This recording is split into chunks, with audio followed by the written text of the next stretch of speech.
Welcome to another live episode of the Eric Crocker Show. I'm your host, former NFL defensive back, Eric Crocker. And of course, today I am joined on Monday by the lovely Ashley. And we're talking all things pertaining to the San Francisco 49ers, their big win, really blowout win over the Philadelphia Eagles, and much, much more. Appreciate everybody for tuning in right now. If you haven't already, make sure, because you know the show is brought to you by Underdog Fantasy. Download the app, go to underdogfantasy.com, use promo code Crocky. Ashley, a big time How win you, by the San how you Francisco doing? 49ers. How you I, feeling this morning? Because you were feeling good yesterday. I was feeling maybe a little too good. I don't remember half the evening, but I luckily I don't get hangovers, so I woke up. I'm feeling great. I'm feeling great. I think the 49ers are feeling great. How are you feeling after that win? I'm feeling fantastic. I am such a fan. I was just giggling last night in bed, like going through Twitter, watching all the players like with their comebacks and different memes. I've been in the best mood all yesterday and all this morning. Yeah, that was a big time win. And, seeing the 49ers win that way, really a dominating performance against a, terrific team. Like Philadelphia Eagles, I know the 49ers made them look really bad, but like that's a good football team. And when you go into someone else's house and beat them that way, and I've been waiting for this team to have that um, game where they have to like grind it out, pull it out late in the game. And this wasn't that. But and I think I've been waiting for that type of performance to say like, okay, this team is Super Bowl ready. But when you just dominate a team like that, that's supposed to be on the same level as you, I think that makes you Super Bowl ready as well. So, uh, Yeah. I was not what was like your like, main takeaway from that game? I will say I agree with you. My main takeaway was 100%. I think these two teams are going to be back in the NFC Championship game.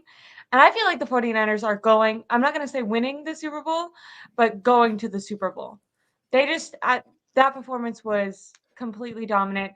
And they did the thing that people have been questioning if they could do, where they fell behind and obviously it wasn't in the fourth quarter, but I don't know. I felt like they showed resiliency when they could have let those first, that first quarter kind of change their entire mentality.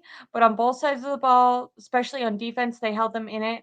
And then offensively, they were able to kind of bounce back and continue just to show the football team that they can be. Let's talk about that first quarter, right? Because the fourth quarter was probably as bad as the 49ers could play.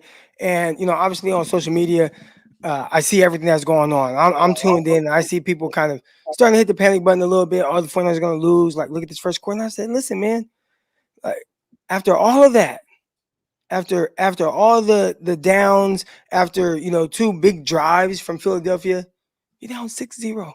After two, three and Yeah, out that was drives by the impressive. 49ers That was offense. You're down. You are down 6-0. All right. yeah. So for me, that was the Philadelphia Eagles kind of coming out and throwing as big of a haymaker as they could throw. And even with that, you're still within a one score game. And then obviously we see what happened. Eventually the 49ers drove down the field and boom, you punch it into the end zone. And now you're up 7-6. And Yeah. from there, That I felt looked at my brother. incredible after that first quarter. Yeah. But like I looked at my brother and I said 49ers about to blow Philly out. Because I knew, and he's not here right now. He might be outside. He'll be back in and he'll let you know.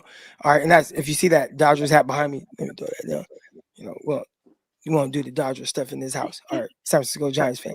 But my big brother's here. He's a Dodger fan. But he'll let you know, like, I looked at him, he's a diehard Cowboy fan, and said, the 49ers about to blow Philly out. He's like, no, you're not. Y'all gonna lose this game, blah, blah. I'm like, bro, 49ers gonna blow them out because like that was the biggest haymaker I felt that the Eagles could throw. That was as bad as I felt like the 49ers would play. And if I know this team, they're gonna pick it up. They're gonna start to be more efficient. They're gonna start being able to punch it in. And when you give us your best and that's the results, 49ers gonna win. Everybody was panicking on social media. I'm I like, was look, panicking. I did not yeah, have your perspective. In hindsight, that's excellent perspective because you're right. Like, it felt impossible that the 49ers were gonna just literally never get a yard. Like, they were -6 yards. And but It felt so deflating when that was happening. I have no idea how you were able to keep such a clear head. In hindsight, that makes sense. I mean, the 49ers were getting negative yards and Philly was only up by 6. That's incredible. And that really shows how on fire the defense was the entire game. And but don't you, I kind of feel like that. I mean, for how much discredit we gave the defense during the downslope, do you almost feel like if the 49ers defense would have given up 2 touchdowns instead of 2 field goals, maybe it would have been a completely different game? Like, the defense really set the tone. Normally, the 49ers scoring on that first drive is able to help them kind of set the tone, but because the offense was so slow, it feels like the opposite kind of happened. The defense set the tone for the offense, like, "We're gonna give you the opportunity." Yeah, I think that's part of it. I think one Philadelphia, they came out and they had a really good game plan. The way they were able to convert on those third downs, you got to get this team off the field. AJ Brown had some really big plays, really on third down. I think Kes Watkins had a big third down catch, but even then, I'm like, okay, you're able to get these stops in the sense of like field goals. Like from there, I'm like, I can see this starting to head in a different direction once you start getting first down. So I do think that typically the 49ers offense kind of, or the defense plays off of the offense. Like once the offense is cooking, it's like, okay, here we go. But I thought the defense this game had the 49ers back. So now those were big time stops. And I think those stops kind of like let the offense say like, all right, like let's pick it up for our defense and start to score some points. And then I think that's what we saw. Definitely, definitely. I thought that was I someone had an interesting comment. Were you surprised to see Isaiah Oliver out there kind of earlier in the game? Yeah, so Demarcus in the chat right now said, Croc, what's your thoughts of Oliver starting at safety at the beginning of the game? I have to like kind of watch it back and see exactly how it played out. But Yeah. I definitely saw him in there. And obviously, there's no Hufanga. Shout out to Brian Peacock. Brian Peacock was one, I would say maybe 2 weeks ago, where he's like, look, Oliver's not a great coverage guy in the slot. Like he can cover, he's just not great. But he actually tackles very well. What do you think about him playing safety? And I'm like, you know what? I think that actually would be a good move. So he's been on that train. And then as soon as I saw it in this game, I tweeted and I said Peacock was spot on with the Oliver kind of move to safety. I think that's a good spot for him. We'll see if that continues because throughout the game, and I have to go back and watch it. Obviously, it was a little drinking, so there's little things that I missed, but I have to go back and watch and see specifically like how exactly they used Oliver throughout the game. Because again, I paid attention to it early, and it was a third down play when I noticed that Oliver was in there at safety. But to what extent he played, how exactly they used him, that's something I have to like kind of really go back and see. I do want to touch on one thing that I thought was interesting from a 49ers fan's perspective. All right. And it Okay. has to do with Brock Purdy. Early in that game, he I thought that he was playing a little fast in his head. Yeah, he And people looked blame the offensive line.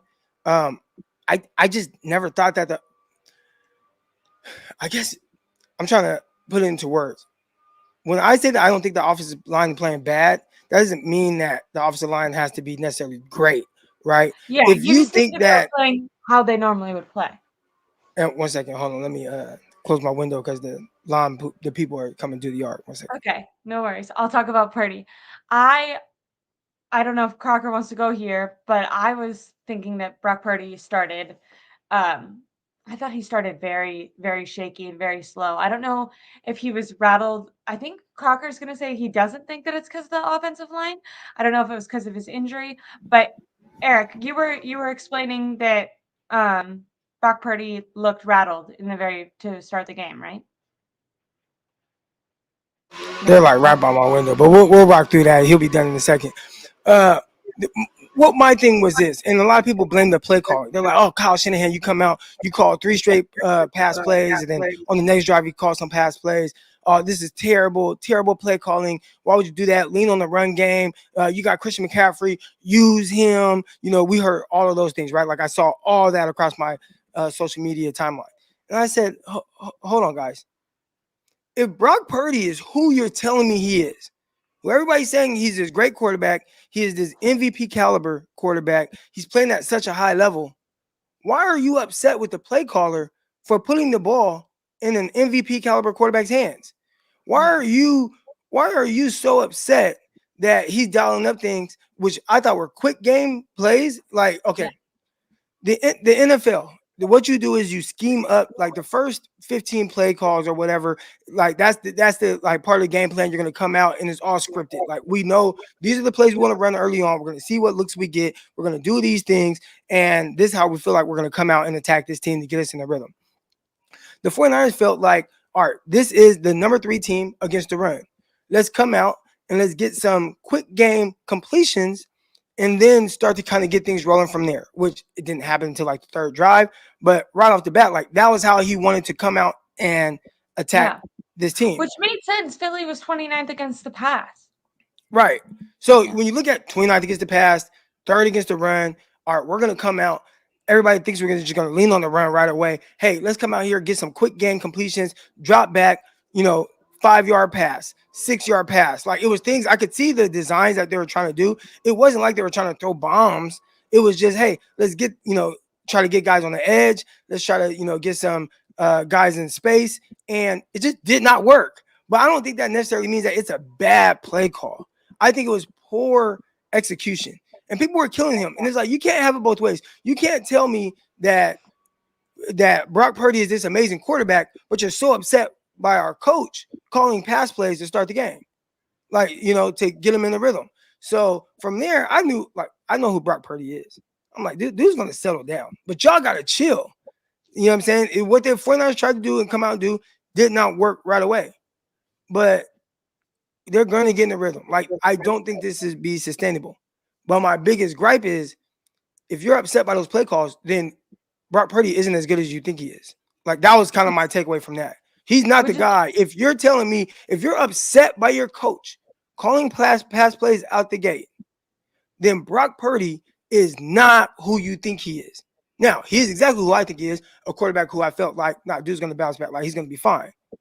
But people were really panicking about that. Like, did you see that as well?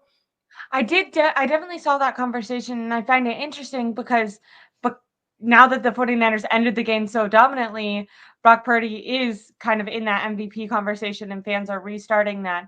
But it is interesting that people, and I will say I was mad.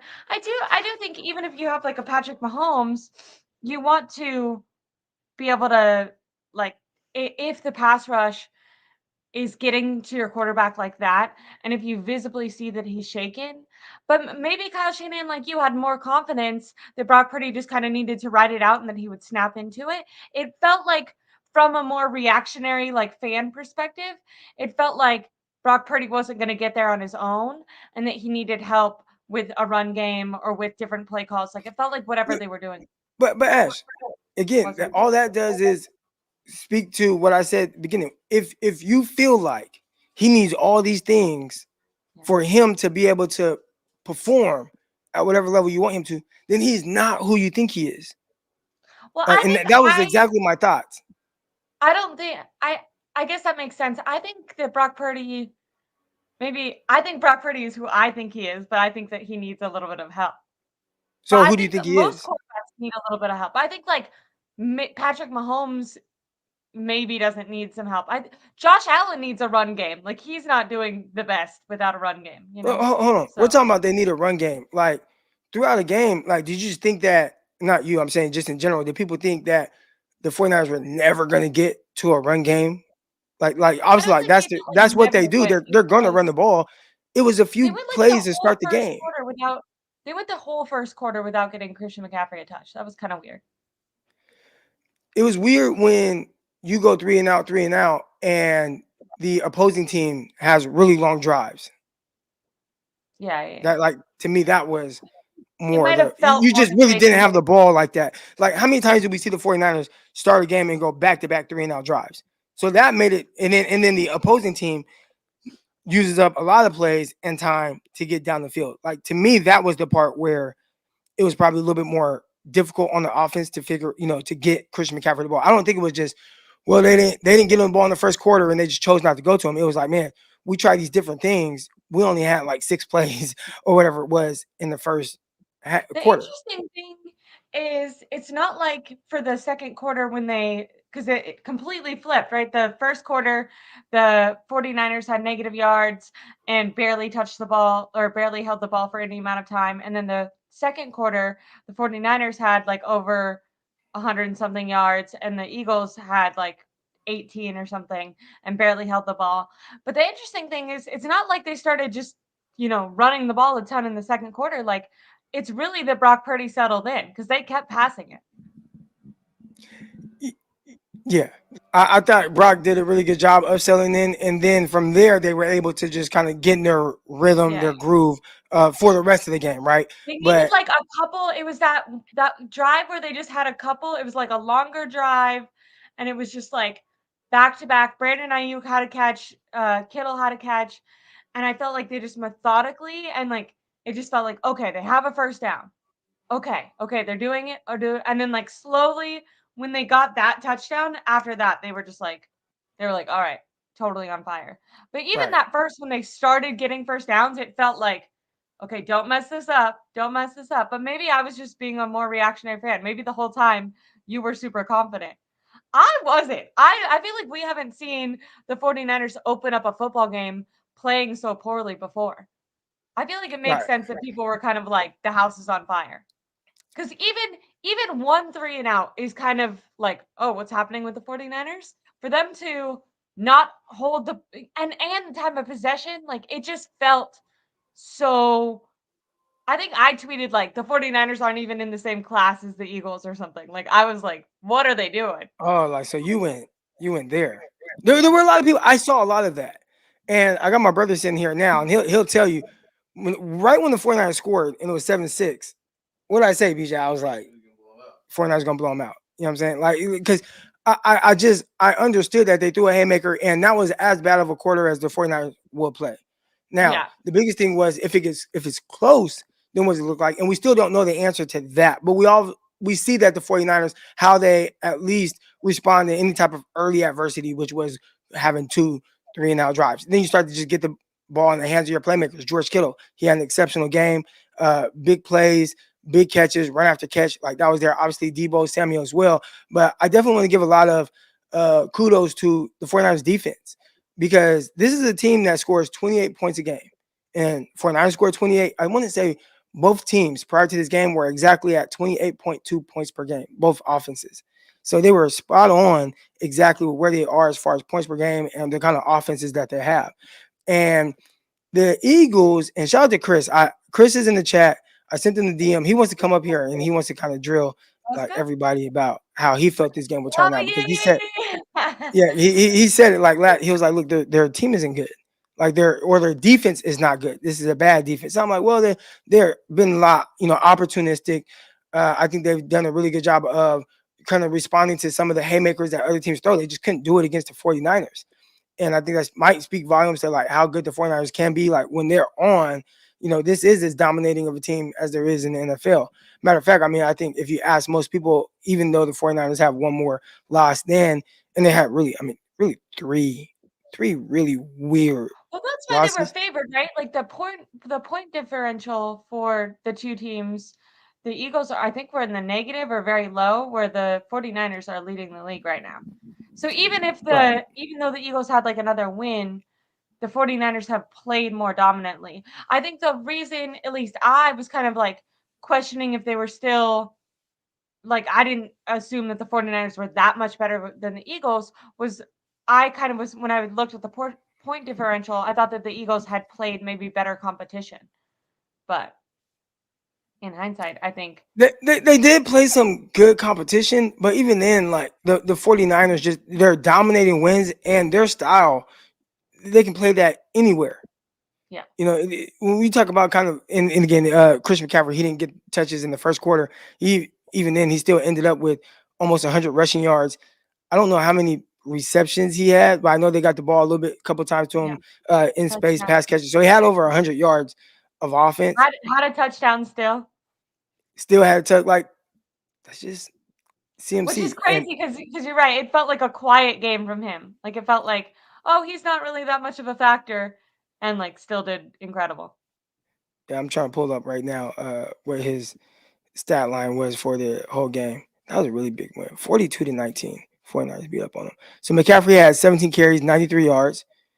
And I think it was a little bit quieter through the air than we're typically used to, but 3 catches for 40 yards. So, I mean, we're still almost 140 yards of offense. Like that's a big time. Kyle Shanahan, in his press conference the day before the game, said that he thought Christian McCaffrey should be in the MVP conversation. And I think a lot of people were saying this game against the Eagles could potentially catapult Brock Purdy or Christian McCaffrey into that conversation with a win. Because I think that was more because Jalen Hurts was leading the MVP league conversation. Do you think that sorry, my dad said something in the chat and I saw his name. Do you think that because he had a more quiet game that gives more credence to Brock Purdy being involved in that conversation, or do you think that the slower start holds Brock Purdy back? I kind of want to flip that question around on you that you asked me earlier. Like, do you think Brock Purdy should be in the MVP conversation, or no, because when it Well, was all on his shoulders? no, definitely. I mean, we're talking about a guy who, right now, and I've said this before, just about kind of Brock. I'd say during a 5 game winning streak, like this was kind of my take on it. And it was hard to say like he's just like the best quarterback in the league or whatever. But I did say and said this a lot on Locked On 49ers. There was no quarterback in the league for the first 5 weeks that was functioning in their offense better than Brock Purdy is functioning in his offense, right? So, I mean, obviously, you have a lot of weapons. You have Kyle Shanahan and all that. Like, great, the defense playing well or opportunistic, cool. But nobody was functioning at a better level in their offense than Brock. And I'd say right now, that's still the case. Now, my brother's here. He's a diehard Dallas Cowboy fan. He might make the argument that Dak Prescott might be playing as good. Would you say, BJ, as good or if not better than Brock? Like, how do you feel about the level that Dak Prescott's playing at right now? He says higher than Brock, that's for sure. So, like, there will be some people that are like, well, why are people not really paying attention to what Dak's doing? And I think he was NFC like conference player of the month. So Dak is playing very well. But outside of Dak, I'd say it's hard to find a quarterback in the league that is playing at such a high level for their team than what you're getting from Brock. So when you think about him and potentially MVP, and we're seeing that now, right? Like I saw what Rex Ryan was saying. Like Rex is like, man, this is like, why are we saying that this guy is not in the MVP? Is it because he's Mr. Irrelevant? Nobody's really playing at as high of a level. But here goes Chris. We're gonna go ahead. I was gonna say really quick for that. I know stats and like these things can be diluted, but right now Brock Purdy is first in passer rating, first in completion percentage, first in touchdowns per attempt, first in yards per attempt, and first for yards completed. Like he is leading the league in all major like statistical categories. I think the thing that causes me to be hesitant when it comes to statistics like that is obviously Jimmy Garoppolo did pretty well statistically when he was in a Kyle Shanahan scheme, which I think holds players like Brock Purdy back. When you were just asking, is it only because he was Mr. Irrelevant? I think it's also any quarterback in the Shanahan scheme is not going to get as much credit because the rest of the league is going to credit the play caller and the system Yeah, more. I think that is tough. Here we go. Right here, the 13 says level of difficulty is context. Dak playing below 500 or so teams. What do you think about that, BJ? When like somebody says that you guys aren't playing as good of teams, that's why Dak is playing as well as he is. NFL and Dak doesn't make the schedule. My brother's response to that was, "It's the NFL and Dak Prescott does not make the schedule." So uh, that's how he feels about that. And Dak again, he's been playing very well all year. I think sometimes with 49er fans, especially when it comes to the Cowboys, the 49ers have dominated Dallas. Yeah. And they did have a weird loss to Arizona. But I think because of the 49ers dominance over Dallas, we kind of discredit anything that Dallas does. Hard to look at them like a juggernaut because like they seem like children to us. Right. But in all actuality, like any other team that's taking on Dallas Cowboys, they'll tell you, like, man, this is one of the more challenging teams in the NFL. Like, and that's been over the last few years. Like, they've been really good. They just have not performed well against the Niners.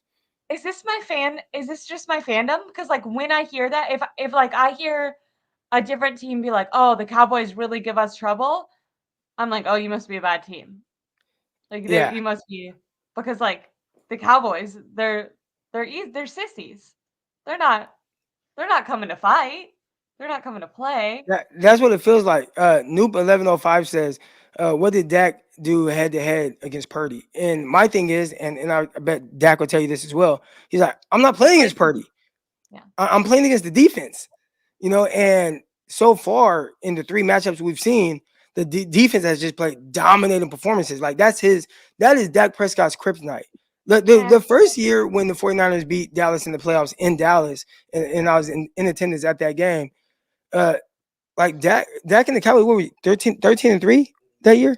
So I think that was right before they went to like the 17 game schedule. But they were 13 and 3. They had the number one offense in the league. Like they were cooking, and then they just ran into the 49ers, and 49ers beat them, or whatever their record was. And last year, like Dak has played well. It's just been really weird to see the kind of how the 49ers have owned the Dallas Cowboys, and then how now 49er fans view them when really they are a good team. It's just the 49ers, who everybody tells me, like, hey, they hang their hat on defense. Dak is having a challenging time against the 49ers defense, which most teams do. I mean, Jalen Hurts prior to this game was the MVP frontrunner. And look what the 49ers did to Jalen Hurts. can I Like ask their you, defense dominated.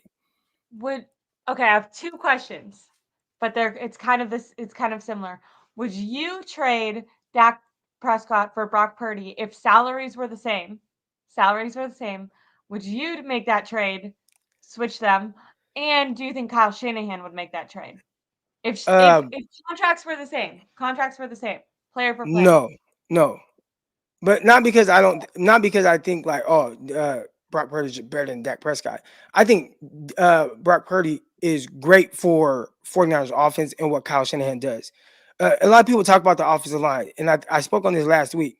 They're like, oh, 49ers offensive line is not great. The efficiency is not great, etc. All this, like Brock isn't throwing from a clean pocket. And my response to that was, well, Brock is the perfect person for an O line that's like that. Like I don't even think Kyle cares that he doesn't have this dominating O line, because he has a quarterback who gets the ball in his hands quick, understands where to go with the ball, and does it at a super efficient level. I think Dak Prescott, like that's not an offense that suits his skill set. He's not somebody that is just one to, like, I'm gonna say hike, drop back, 3-step, back foot hit the ground, boom, ball out. Like that's not Dak. No.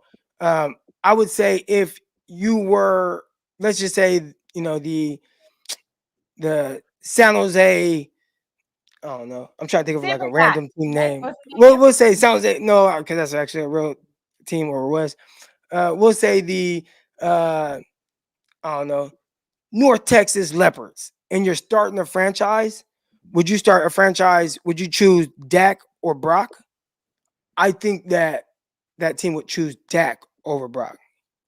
Okay, why? Because in the comments, someone says no, he chokes in the big moments, and he is not disciplined and can't scramble as well. Is that true? I No, agree with you. I think he probably has a better. I don't think that's true at all. I think if you say he chokes in the big, if you say Dak, and I hate that I have to defend Dak Prescott because I hate the Cowboys, but if you're saying that he chokes in the big moments, I don't think it's the big moments. I think he struggles against the 49ers defense, which is a great defense. I like that. I It's- like that you're flipping it around. You're like, give the defense more credit. Yeah, give the defense credit for how, because look, like, was it last year? 49ers, yeah, last year. Everybody's like, oh, he chokes in the big moments. Was it not a big moment the week before when he threw 4 touchdowns, over 300 yards, 0 interceptions against Tampa Bay and knocked them out the playoffs? Like, is that not a big moment? I hate when how fans pick and choose what's a big moment and what's not. They did that a lot with Jimmy Garoppolo as well. Like, I think it's all like, you're in the postseason or you're playing games to get to the postseason. Like, to me, those are big moments. We can't discredit that, right? When people are like, oh, Jimmy Garoppolo, he chokes in the big moments. It's like, well, was it not a big moment when you're down 17-0 at halftime in a Week 18 game that you need to win to go to the postseason? You know what I'm saying? Like, was that not a big moment? And Jimmy played his ass off that second half of that Rams game to put the 49ers Yeah. in the playoffs. Like, is that not a big moment? Like, do we discredit that game and what he had to do? And I think people do that with with Dak Prescott as well. Again, I hate that I'm like defending Dak. I watched him his rookie year go Was it in Dallas or Green Bay? It was in Dallas, right? When y'all played Aaron Rodgers and the Packers in the postseason. Yeah, my brother said, "Oh, I was there." So my brother was there. That was you say choking the big moment. That he brought the Cowboys back. Like that was rookie Dak Prescott. Like that wasn't it wasn't Is it Dak. not that my response to that was gonna be that Aaron Rodgers also jokes in the big moment? Well, yeah, he played. You said what? No, it was that corner throw sideline dude toe tapped or whatever. Like that was how Green Bay won that game. So I got people in the chat like, why are you defending Dak? Croc, don't pretend like that Tampa team was good. Again, we can't move the goalpost. I hate how people move the goalpost. Was it a great performance or is he choking in that moment or not? If you are a choker, then does it matter the team you're playing against? Like, is it like, okay, well, he didn't choke in this moment. I feel like if we're really talking about choking, I think you choke more against a team that's like poor, right? Like if you're playing a bad team and you play like trash, to me that's choking. I People talk about uh, uh, Kyle Shanahan. Oh, he chokes. I've seen several moments where he's played very well. I mean, we're talking about a team that's gone to 3 straight NFC Championship games. You know, been to a Super Bowl, like right, like three championship games in the Super Bowl in the last 4 years or whatever it's been, or 5 years. Like to me, that's not a choker.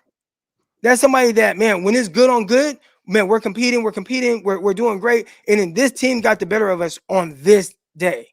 Like to me, like you know what I'm saying, that's what it is. A Yeah, choker would be, man, we were the best team, and then boom, we get bounced out first round. Like that's somebody yeah, who that's bad. choked against a team where you're supposed to just dominate this team. Like to me, that's choking. Or man, we need this win to get to the postseason, and you don't get the win against a team that you're supposed to beat. That was the who the Jaguars beat a couple years ago. Was it the Colts? I think the Jaguars kept the Colts out of the playoffs, and like the Jags weren't good, and they just dominated in the last game of the season. It might have been the whoever it was, or let's say the Chargers, who were up 27-0 That to the was Jaguars, and the Jaguars came back. Like that's yeah, choking. they choked, they choked. You know what I'm That saying? was Like crazy. that's choking. What I've seen from Dak is not somebody. I'm spending way too much time on Dak, but it's not somebody that chokes. I see a good quarterback and he struggles against a really good defense with the 49ers. And I don't think that's choking. I just think the 49ers are good. And if the So the 49ers are point who you is think they you are, then think Brock Purdy is good in the 49ers offense and that you would not trade for Dak, but you do think on a neutral team that Dak might be the better quarterback. I think on a neutral team, most people would choose Dak over Brock on a neutral team. What would you have to see from Brock to Well, either most people outside of the 49ers organization and 49ers players, I outside of them. agree. Because remember, these are the same guys that would choose Jimmy over everybody. Yeah. Like But you everybody, are oh Jimmy Garoppolo. Like no, I would take him. He's great. His numbers were great. He was this, and I'm not saying that Jimmy is Brock or Brock is Jimmy. I think yeah. Brock is clearly better than Jimmy. But these are the same arguments that people were having for Jimmy.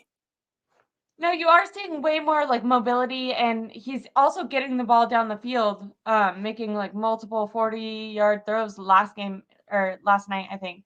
Yesterday, not last night, but so do you think he's making a case if you were able to keep this level of play for a couple of years that you would start to see him on that Dak level in a I mean, neutral sense? I think he's on like that Dak level now. Okay.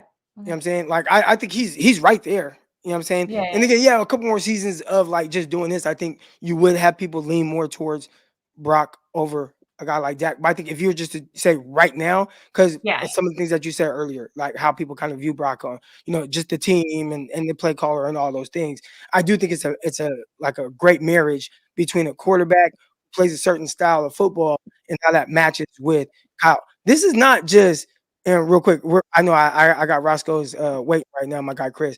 All right, but I'm gonna bring up right now. I'm gonna bring up his scouting report, Brock Purdy's scouting report. All right, Brock Purdy. I think didn't someone say like not an NFL quarterback or not a starting quarterback? They're definitely gonna say not a starting quarterback, but I gotta look up this. Where is it? It was on the NFL. Gosh, I gotta find this real quick. Anyways, the scouting report on Brock, and I'll find the exact words, but the scouting report on him for the NFL draft and like who he was or whatever, they said that he needs to be in an offense that uh, relies on because he doesn't have a big arm, etc. Blah blah blah. Like if he's in an offense that is a play action based timing and rhythm offense, he can play well in that kind of offense, and that's exactly what he's in. Like the right team This drafted is him. for the Eagles going away from play action and going just under center was what helped the 49ers in against Right, the Eagles now, right? right. We got Philadelphia was not biting on any sort of play action. nah, they weren't. I gotta find it. Is this it? Here we go. I think I got it. Perfect. Hold on, guys. Hold on. Where's the overall strength? Here we go. Look at what the scouting report says about Brock. Hold on, y'all. Present share screen.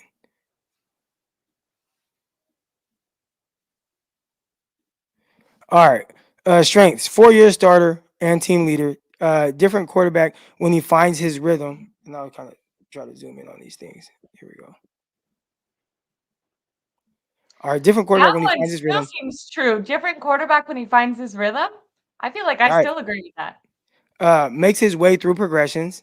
Good. Strong hands allows for easy pump fakes to defenders. That's kind of irrelevant. Generally accurate passer between the numbers. I think that's where he's most ideal. Confident thrower over linebackers and in front of safety. So like those layered throws that we see him make. Okay. Good toughness and anticipation as a runner. I think we've seen that. Willing to dive to move the chain. I So that's think kind of even his that's grittiness. understated. I think his physical aspects were completely understated in this. I All mean, right, so here he's we go. like a really good runner. Or He is not solid. runner, not runner, but like scrambler, ability to get away from pressure. He did that a So couple times in that here's one. his overview. 4-year starter who has who was never able to improve upon the Steelers' sophomore campaign. Like that was his best year. He was terrific that year. Purdy is a burly pocket quarterback who needs a play action based offense where he can rely on timing over release quickness and arm strength. So basically, like, is there an offense that can say you don't need to have a big arm, but we can put you in these situations based on timing to where you'll be efficient? And like that's what he's in. He can be a confident passer when he finds his rhythm, but throwing is more of a chore than a talent, thanks to labored release. So he does, and if you watch him now, he does have a long release. Like he has a long release.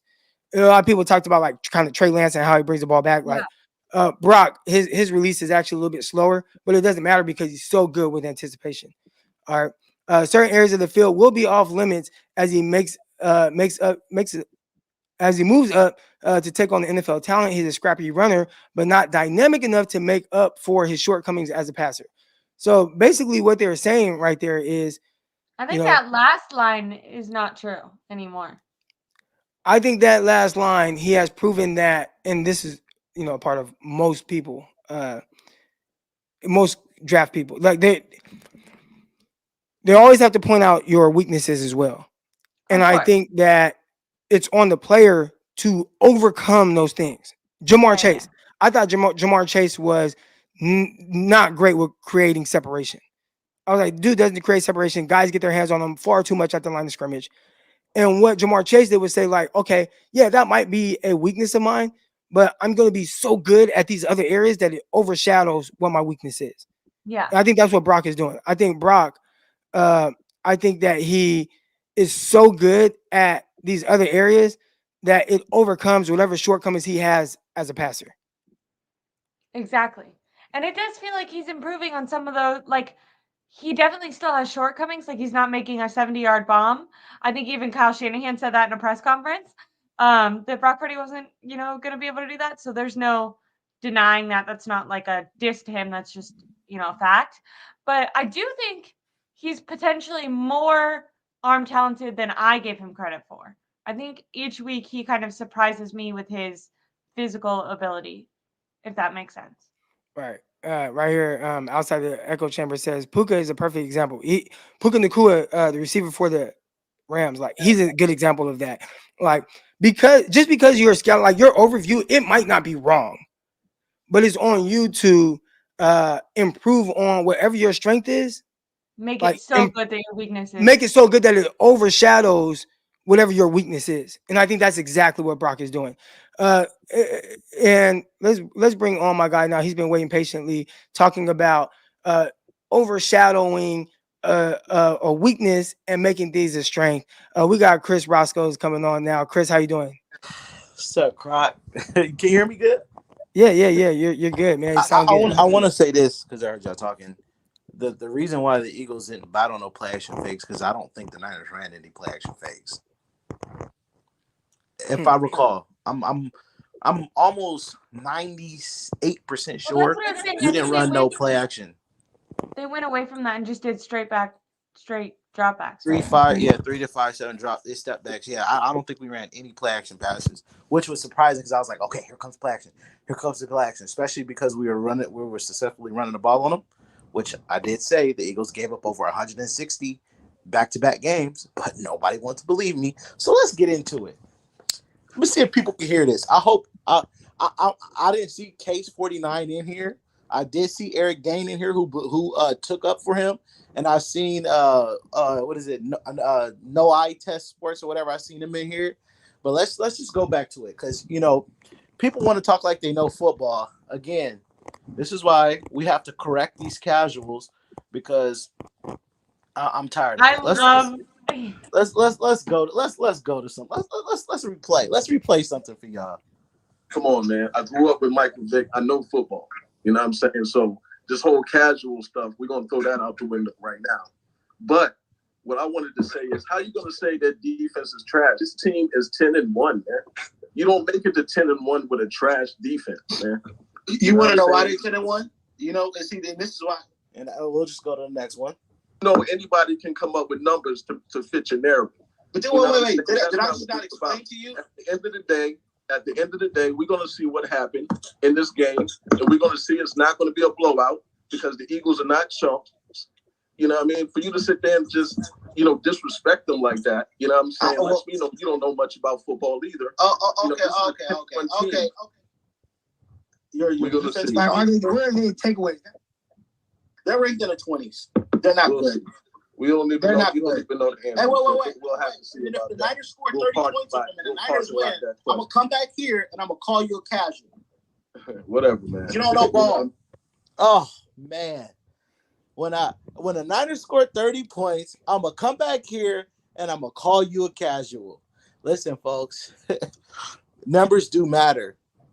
The Eagles giving up five different times. The Eagles gave up over 300 yards passing. They gave up over 300 yards passing to freaking Mac Jones. They've given up 23 touchdown passes and only got 6 interceptions throughout the whole year. Again, when I talk, even though their run game was supposedly good, DVOA, which measuring some other stuff, they were, I think, I'm not 100% sure. They were ranked 17th in DVOA and stopping the run. But let's even throw that out. Just go to back-to-back games. Back-to-back games, you gave up over 160 yards of rushing. Again, folks, don't tell me one of these casuals, one of your casuals on your show, in the chat called me a homer. A homer? No, bro, I'm not a homer. Croc will tell you I'm one of the most logical people on this app. When everybody was clamoring for Trey Lance, and I was a Trey Lance guy too, I said Brock Purdy's going to be the starter for this football team because you don't just win 2 playoff games and just somehow not start the next year. I am very logical when it comes to our football team. But at the end of the day, when you got people like that, Case 49, who literally doesn't know anything about football, he said, I grew up with Mike Vick. What does that tell me about anything about football? He said numbers don't matter. He gave me a bunch of vague answers. And casuals like Eric Dane and Mr. I, which, you talk about eye test. He definitely doesn't have an eye test. Listen, man, y'all got to actually really start talking football, or people like me is going to come up here and embarrass you casuals. I said the Eagles' defense was trash. The 49ers put up 42 points. I said 30. But the Niners put up 42 points. Stop playing with me, bro. Every time I come up here, I'm going to talk football. I'm not going to talk I'm not going to talk feelings. I'm going to talk facts. The facts were the Eagles weren't a very good defense. The Niners proved it. Mr. Case 49, don't talk football ever again because you're a casual. Eric Dang, don't talk football because you're a casual. No eye test sports. Don't even look at sports because you don't have an eye test. I'm out of here, man. All you casuals, you want to say something to me, you want to talk ball to me, come to my Twitter, Roscoe's Misters, and we can actually talk football. And I'm gonna embarrass y'all every time. And I hold Croc accountable because when he doesn't correct these casuals, it's gonna be people like me embarrassing them, and now they gotta live with his casual voice, which I'm gonna put on Twitter too, for losers like that. Oh, oh man, when the Eagles keep this game close and they're not chumps. Listen, bro, we broke them. Cry Eagles cry, fry Eagles fry, bang bang, Niner gang. I'm out of here. Bye, Chris.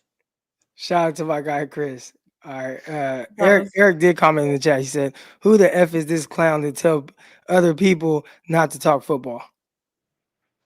We also have a right.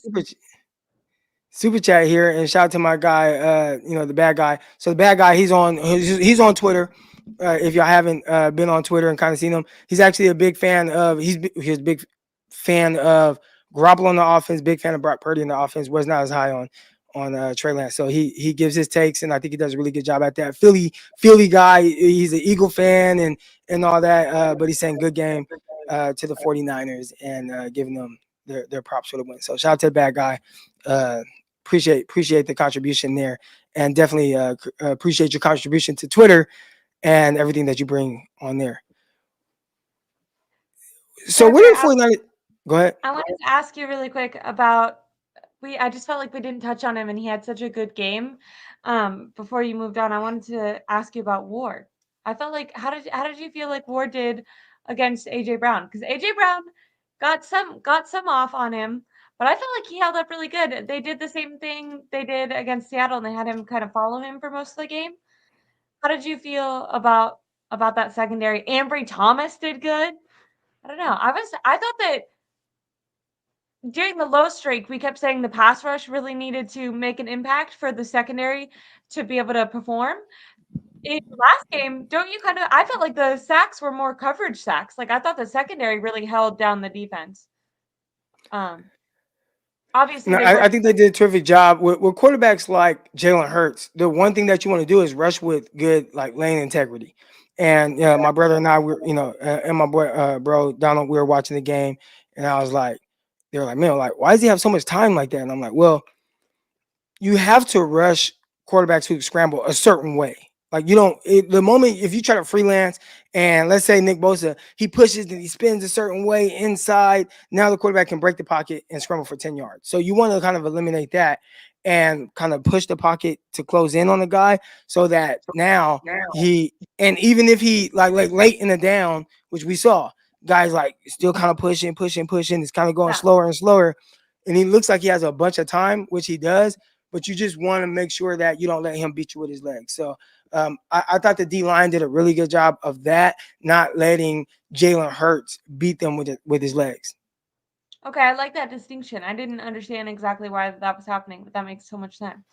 Yeah. Steve Wilkes has done a much better job this year against mobile quarterbacks. The 49ers have. I think because I hear a lot of people always talk about like mobile quarterbacks and that like that's kind of the 49ers kryptonite. They don't do well against those type of guys. But for me, I think that most teams have a challenging time defending those type of quarterbacks. I do think this was maybe one of the better performances we've seen from the 49ers with kind of slowing down a quarterback who wants to run. 7 carries for 20 yards from Hurts. And again, Hurts also, he's not 100% healthy. We saw him have to leave the game for just a little bit, get his leg checked out. But he has something going on with his knee. For a concussion. Oh, that was for a concussion. He was good. He came back. But he does have something going on He with his does knee. have a leg thing. Yeah, and I've been watching him over the last few weeks, and I'm like, he's not really scrambling the same way.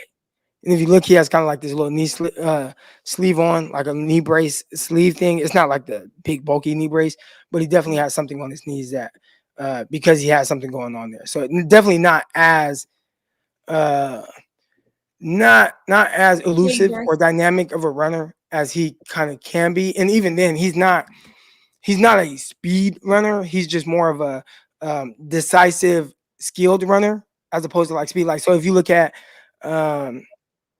if you look at like Lamar Jackson, obviously like that's like 10 out of 10 on the like mobility 49ers got to standpoint. play him coming up. He's not that. He might not even be like Trevor Lawrence from a speed standpoint, but Oh, wow. with how he runs, he does it at a really like high level, right? It's kind of like Okay. you think of Brock Purdy, right? Like we don't consider Brock Purdy a power thrower, but with how he plays, it's like okay, I'm going to do these That things and makes do these sense. things to overcome not being a power thrower or having that big of an arm. I can still make these throws. We see him really being able to attack the outside the numbers. We see him being able to do certain things. He just understands kind of like Peyton Manning did. Whereas like Peyton Manning never was a power thrower, but hey, if I can throw these passes with anticipation, I'm fine. Like even late in Peyton Manning's career, he he was what like his arm it was done that last year, but he complete a 40-yard pass downfield. It was just the uh how he had to change his anticipation with it. He said hike and he might let it go right now. Right. Like I know I have the arm to get it out there 70 yards or 50 yards or 60 yards. So let me throw this ball now as far as I can, but with good timing and location. And I can have the 40, 50-yard completions. And I think that's what we're seeing from Brock. Well, that's the kind of runner that I think Jalen Hurts is. He's not a speed guy, but he understands I'm going to be quick, I'm going to be decisive, and I'm going to be strong with my runs. And the 49ers did a really good job of limiting that this game. I thought Uh, that. I did want to ask you, and we'll kind of end on this. Where do 49ers go from here? I mean, that was a big win, and that was kind of the pinnacle. I think that's why I got a little too drunk last night. But because I was like, those type of games, I get like super amped up. Yeah, I loved That it. to me, like as far as the rest of this season, like that was the height of like one checking off It like felt a like box on who the such a 49ers are. fun game. Don't you feel like potentially we won't get that good of a matchup until like if the 49ers go later on in the playoffs or even in a Super Bowl? Why did that game feel so was it because of all the trash talk previously because of the matchup? Yeah, Why? I think it definitely was the trash talk. I mean, I think it was the stuff before the game. You look at guys, the edge rusher, Riddick, Hassan Riddick, and like what he was saying is like, oh, that talking stuff, blah blah blah. Like we gonna show them, and just all those things. To me, it just hypes it up more. And I'm like, okay, I'm a trash talker for sure. So when I hear things like that and they talk about the 49ers, it gets me amped up. You know what I'm saying? Yeah. Like now I'm amped up. Now I'm turned Yeah, up I still for saw this it game. I in think it all added a black. little extra. I saw them show up in all black. I'm like, they coordinated? I thought that was crazy. I Oh don't know yeah, why. yeah, yeah, yeah, yeah, yeah. Now it was big time. So now it was a fun. It was fun leading up to the game. I don't know how you follow it up because I mean this week you have the first of all, one thing that I think shouldn't be understated. 49ers played on Thanksgiving. They had a long kind of rest period leading up to this game, and then you had the Eagles who played kind of this emotionally exhausted overtime game against Buffalo. So when you Was kind of that factor game? all that in, I think I don't know if that's what made the 49ers favorites in this game, but I think it definitely helps to have that extra rest time to kind of get prepared for this game. Speaking of extra rest time, which is going to be really necessary if the 49ers want to, accomplish their ultimate goal, which is the Super Bowl. And when we talk about getting amped up and, you drinking a little bit too much, I feel like that would be the most fun we've ever seen you is if the 49ers were able to hoist that Lombardi. And I feel like a giant way to help them do that is if they can get that number 1 seed.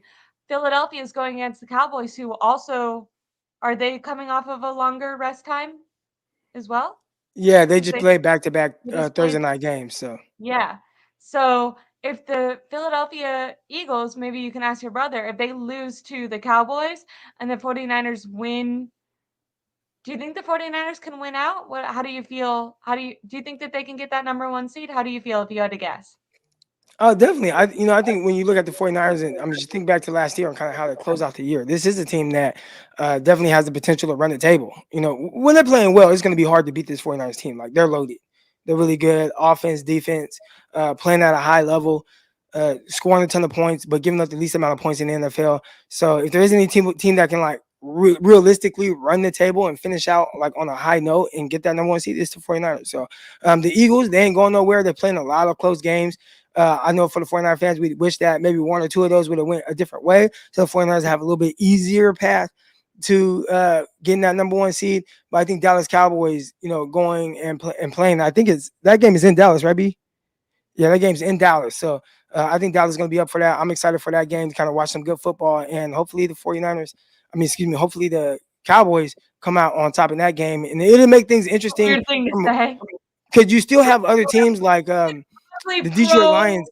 Detroit Lions had a close game against the Saints. You need the Lions to lose. Like, you know what I'm saying? And they only have 3 losses. Cowboys 3 losses. So there are some 3-loss teams that the 49ers hold the tiebreaker over. I don't know if the 49ers. I gotta look at the standings right now. Let me see. Is it too simplistic to think that whoever gets that number one seed from the NFC will be the one that goes to the Super Bowl? Do you think that that's too simplistic to say? I don't think it's too simplistic, but I think it definitely it helps. So 49ers right now are currently the number 2 seed in the NFL. I mean, in the NFC. Wins tiebreaker over Detroit based on best win percentage in conference games. So if the 49ers win out, I think, and again, I don't know who Detroit has coming up because maybe that can kind of like flip things. But as of right now, as far as strength of schedule, the 49ers have a better win percentage than Detroit, who also has 3 losses. So, but then you have the Dallas Cowboys who have 3 losses as well. So that's going to keep things a little interesting. 49ers obviously own the tiebreaker over Dallas because they beat them head to head. And if it comes down to Philadelphia, 49ers own the tiebreaker over them because they beat them head to head as well. Bad guy in the chat says, what do you think of Dre Greenlaw? What do you think about Greenlaw though? Getting thrown out. Being thrown out.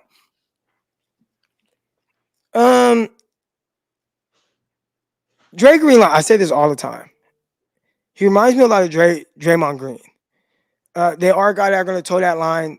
They're going to do a little extra. They'll probably put themselves in positions to maybe get thrown out, right? We've never even seen Fred Warner be close to being thrown out. But Dre Greenlaw, if there is a guy, if you were to tell me, hey, Croc, before this game, what 49er game player is most likely to get thrown out of this game? I'd be like, oh, Dre Greenlaw. And I think he told that line through a swing at a coach. And I understand the coach kind of getting in there, guys kind of like, shoving him. I understand all that. But you are in control of your reactions. And Greenlaw, a lot like Draymond Green, are guys that are going to play and do things with a lot of emotion. So he was thrown out. I think it's unfortunate. I think he's one of the best linebackers in the NFL.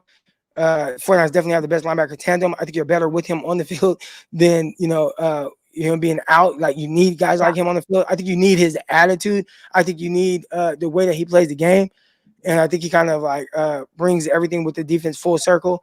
It's unfortunate to see him get thrown out, but I think it was more so about just his reaction and kind of throwing a punch or whatever he did at the Philly coach, and it kind of connected too. It looked like he missed that first, but then when they showed a certain angle, I'm like, dang, he did he connected.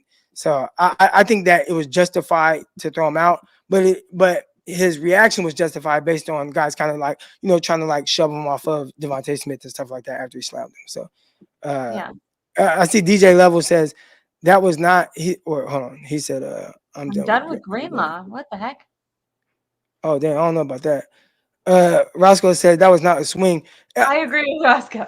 I don't, whatever it was, right? Because it's not like he cocked back and swung. He kind of like put his hand out there, like he just kind of like, he like did like this, and it wasn't like he like cocked back and like swung at Buddy, but he did do like, it was like he connected with dude's face barely, but he did, and I just think you just can't do that. The other guy connected with his hand. Did you see on the replay on TV? He did a bad job, but on Twitter, the guy presses Dre Greenlaw's chest with his hand. Right, you can't do that, but that's why he got ejected too. Yeah, but I feel like he should not be allowed to be on the sidelines anymore. Right. Somebody said that it wasn't a coach. I don't. Whatever he did, which is what people don't understand. Whatever he did, you can't do those things and think Yeah, that there's going to be like no zero cause. repercussion. You know what I'm saying? And I think sometimes when you are guys like that, maybe kind of get the short end of the stick, like a Greenlaw, because like if that was Fred Warner, where he had got kicked out, I don't know, right? But Greenlaw has But a reputation. And you to be are fair, in. he both looked angry at him. Like I know a lot of fans are gonna say that it was somewhat justified, but I do agree with you. Like it's important to put the team above yourself. And in a place like that, you thought that the Eagles were gonna get blown out, but me as a fan who was still being very reactionary about the slower start, I was like, the 49ers could lose this game. Like this could give the Eagles offense life. And now, what are we gonna do? So you kind of, as Dre Greenlaw, you want to. It's a hard balance, right? Because you want his attitude, but then at the same time, you want him to at some point be able to reserve it because in a playoff game in the Super Bowl, you're gonna need Dre Greenlaw to stay in the game no matter what is happening. All right, so I'm getting a lot of comments about the guy being security, whatever he was, a person on Philly, what on sideline, whatever he is. I think that he was right to get kicked out too. Like this isn't me saying that guy was right with what he did. I'm just saying Greenlaw is and he's responsible for the way he reacts, and Yeah. he react by whatever that was, a punch or a swing, whatever you want to call it, a shove or a mush. You know what I'm saying, to the face, whatever that was. It's justified to remove Greenlaw from the game. Like you put yourself in that position. Talk trash to him. Shut up. Whatever. You can point. He said Drake Greenlaw point. You can point without making a connection with the guy's face. And that's what ended up happening. Now again, I love Greenlaw. I think he's needed. I think that like everything that he is, I wouldn't tell him to turn it down or tune it down. I would like for him to not uh put himself in harm's way. But I feel like it's kind of like you need one of those guys. He's that guy. So I like it. I just know what comes with that. And what comes with that is him potentially putting himself in a position to where he gets removed from a game. And that's what happened. Like you could call it a point, a shove, a mush, whatever you want to call it. He made a connection with the guy's face. Like that happened. Yeah. So he got removed from the game. Like it is what it is. But I love Greenlaw. I love the way he plays. So I wouldn't change a thing if I was Dre Greenlaw or the 49ers staff. You just know what potentially might happen. The Cowboys. Gavin says if the Cowboys win, they'll hold the division off point differential, and the 49ers will have the number one seed. So as long as they win out, we help them. Time for them to help us. Yeah, BJ, I did what I'm saying. Hey, you guys got to help us, man. We helped y'all. You'll win the division. If you win out, you'll win the division. If you beat Philly and win out, you'll win the division. I don't think it goes to point differential. I think it goes to common games first, right? It might be common games. Is there a team like y'all lost to that? Ooh. My brother thinks it might come down to like who they play against or whatever. And the Cowboys lost to the Cardinals. Beat the Jets and they lost to the Jets, but that's AFC. I think they go NFC and AFC. Oh man, the Cowboys might be in trouble a little bit because they lost to the Cardinals. The Cowboys beat the Jets. The Eagles lost to the Jets, but the Jets were an AFC team, so they start with the NFC, and the Cowboys have that loss to the Cardinals. Well, I kind of like that Salah's defense and Shanahan, like former either a Kyle Shanahan defense or a former coach under Kyle Shanahan are the two defenses that the Eagles have lost to. They got something up their sleeve. Yeah. All right. Shout out. And shout out to the Texans, man. We haven't talked a whole lot about what D'Amico Ryans is doing. And of course, I mean, this is a 49er show. But shout out to the Texans, D'Amico Ryans. I mean, they're in there. Let's see. I still got the standings up right now. This is a remarkable turnaround. So Houston, they're 7-5. If they were in the NFC, they'd be in the playoffs right now. But they're 7-5. They are tied with the Indianapolis Colts. Colts have the edge right now. So the Colts hold that 7th spot. But Texans are right there. Same record. As a matter of fact, you can go all the way to the 5th seed. So that you got the Texans, Colts, Browns, Steelers. They're all 7-5. That is a great job from D'Amico Ryans. To go to Houston, a team that's like, oh man, he's gonna go there. Oh man, they're drafting a quarterback.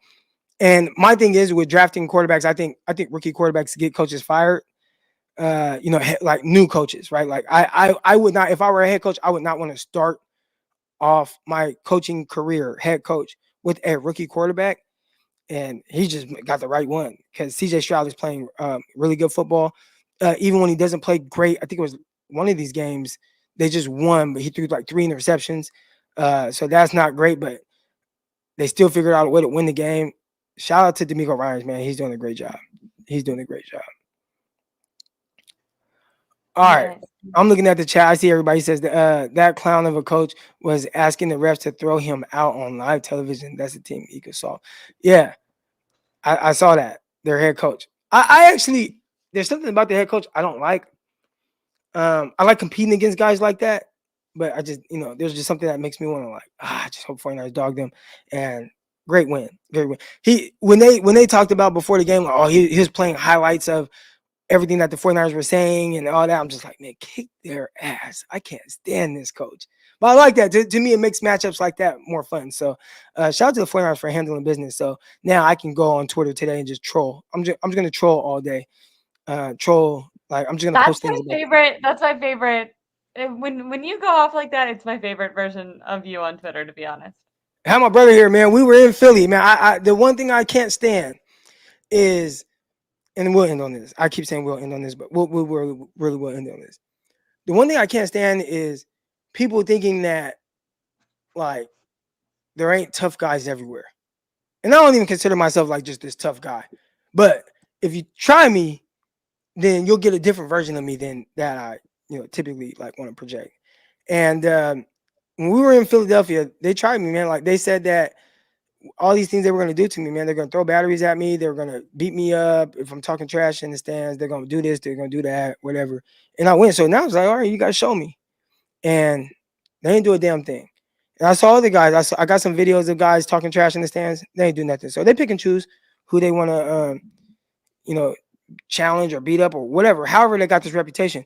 But I think there's tough guys everywhere. You go to a 49er game and people are getting beat up in the stands all the time. Like it ain't just a Philly thing or whatever. It's everywhere. Like fans get crazy, they fight, they do things. I don't condone violence, but it happens. It happens at every stadium. So Philly is, to me, no different than any other stadium.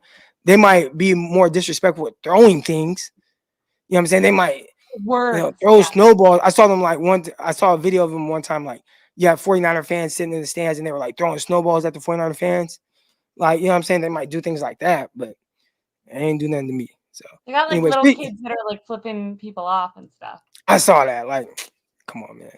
All right. Appreciate everybody tuning in today, man. And thank you all. Thank you all for coming on. We'll be back Wednesday, myself and Coach Desi, talking all things 49ers. Until then, I'm out. Peace. Subscribe to my YouTube channel Oh, yeah. Tell them where they can find you. at Ashley Ariana on YouTube. All right. And Twitter? Twitter, Ash Ariana. Yeah. All right. See y'all. We'll be back with Ashley next Monday. Peace. Bye.